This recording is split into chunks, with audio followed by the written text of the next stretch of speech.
So, hi guys! Welcome back to our YouTube channel.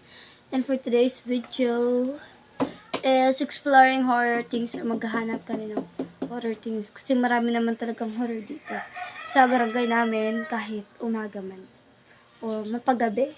Nakita niyo itong dala ng kasama ko. Mapakita.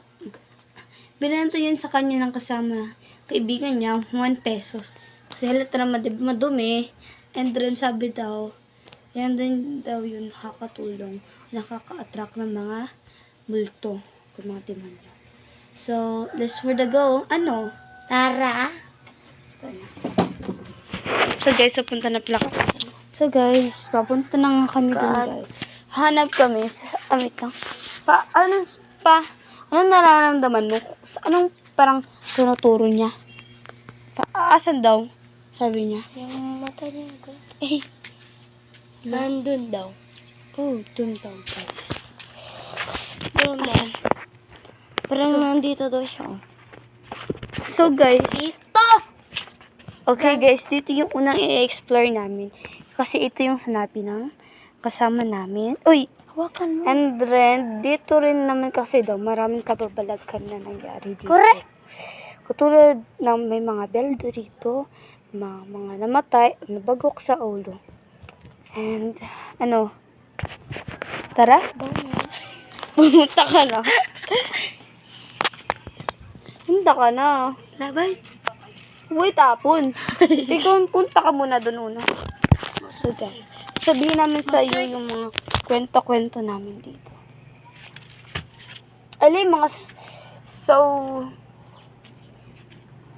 Sabi namin yung unang kwento na nangyari dito. Yung una kasi na nangyari dito sa lugar na to, madaming namatay dito. Dahil dito, natumba siya.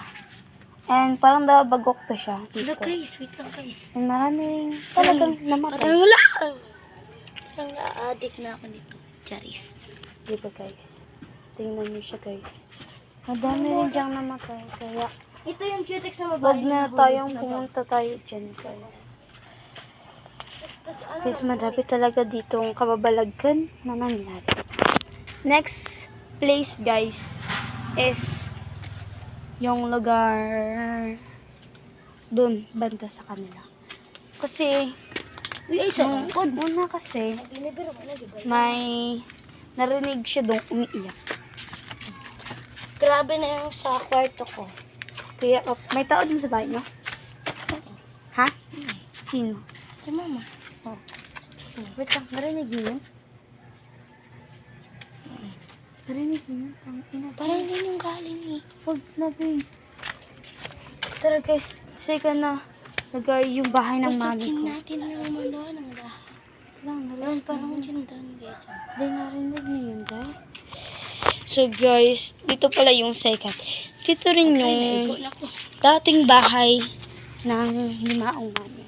Yung tita ko. So, halata naman talaga. Diba? Huwag kang pumasok. Kasi nga mayroon kasi ditong storytelling. Meron ditong storytelling. Tara, pasukin natin yung balcony nila. Kasi dito yung kababalaghan talaga na nangyayari. So, first story namin dito. Dito. Pasok tayo dito. Pasok tayo. Di butiki. Charis. Guys, ano sa lechon guys. So, guys. Dumam! Guys, nakita niyo yung gagamba. Ay, di siya nakikita dito. Duulin mo kasi. Duulin mo kasi. Guys, nakita niyo yung gagamba. Guys, Yung gagamba. yan. So, guys, ay, story kasi dito eh. Yung mami ko, yung parang buhay pa yung mami ko dito eh. Wala dito yung asawa niya nandun sa trabaho. Guys, Sa trabaho. And minsan rin, oh. wait lang. And minsan rin, merong, pag yung isang araw doon sila natulog sa bahay namin. Gabi na yun, mga 12. Nakalimutan nga nila yung mga pajamas nila, ay yung mga unan rin. And bumalik sila dito. Kasama ako nun. Meanwhile, habang umuupo ako dun sa sala, may nakita ako. Tumatakbong bata. And dito, dating kwarto nila to.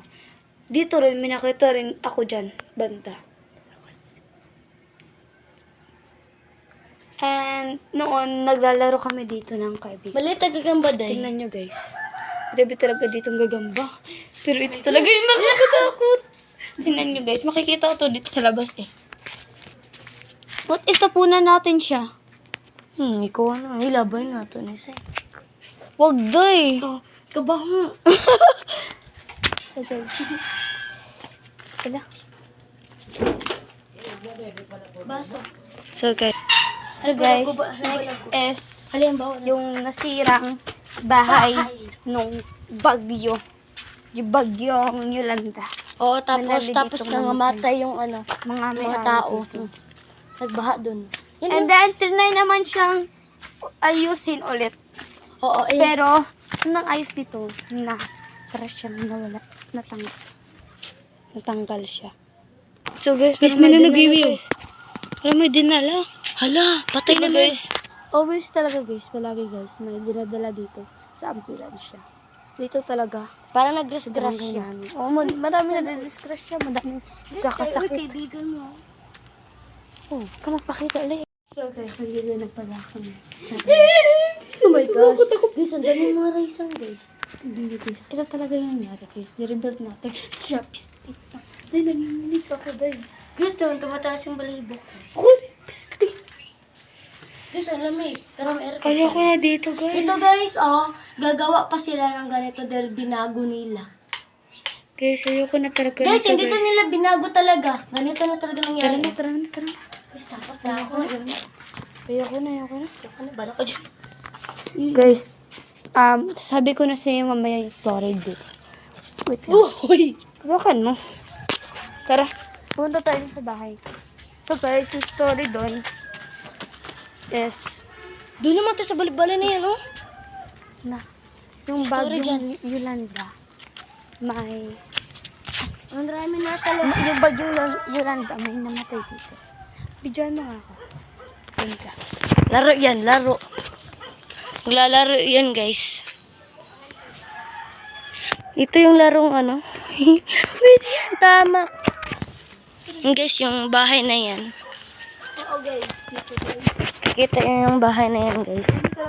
Parang bago, pero sira na yan sa loob. actually guys, noon pa yung 1989. Nire-rebuild to every December. Inaayos to every December. Sa loob. Pero madumi yan sa loob eh. Oh, guys, pinunta. Wala na talaga dito nakatira guys. True. May kaibigan yan tayo, di ba dyan nakatira noon? Umalis na nga siya. Kasi Ano, kasi nga, natatakot na sila. Oo, malis sila. Ang dami kasi dyan nagpaparantay. Correct. So guys, pupunta na kami sa next haunted place. Correct. Oh, wait lang. Wait. So guys, bale, tinawag muna ako ng mama ko. So guys, pupunta na kami dun sa nakakatakot na lugar. Banda. Ano, tara? Meron po talaga dito nakakatakot na tindahan guys. Natatakot kasi ako yun kada gabi. Natatakot ako eh. Natatakot ako dun kada gabi eh. Opo, may bili Kasi ako eh. may nakikita kang white lady. Parang tindera yun siya. Yung tindera kasi Ito dito. bahay namin, guys. Yun yung bahay nila guys. Pero hindi po yan haunted ha. Di yan nakakatakot. Kasi normal yan. Yan kasi yung mga balos. Wala ko ba? Parang hindi ko gusto mag-first ako. Narinig mo yun? Jessica! Narinig mo yun? Iyak.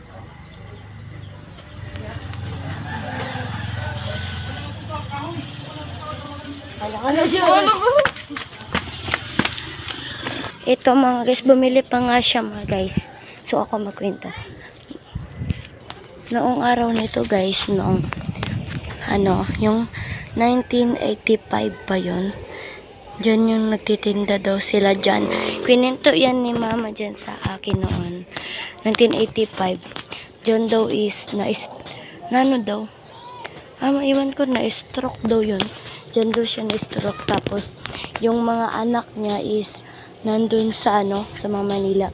Tapos hanggang nagbaho na dyan. So, yung mga, pag 2020 is dinala na lang siya dun sa cemetery. Hindi talaga pinunta sa ospital, diretso living. So, yun yung kwento. Kaya, nagpaparamdam sila dyan. Yung babae, yung may Pag tinda. dumaan ako dyan, guys, parang may nakikita akong white lady. Correct. Bago na stroke yung babae is naka-white siya na may dress na parang strip. Yeah. At mataas yung buhok niya pag... So guys, parang naisip na lang namin guys na i-end na to eh. Kasi parang may nararamdaman kami. Ang lalamig ako. Okay ka lang?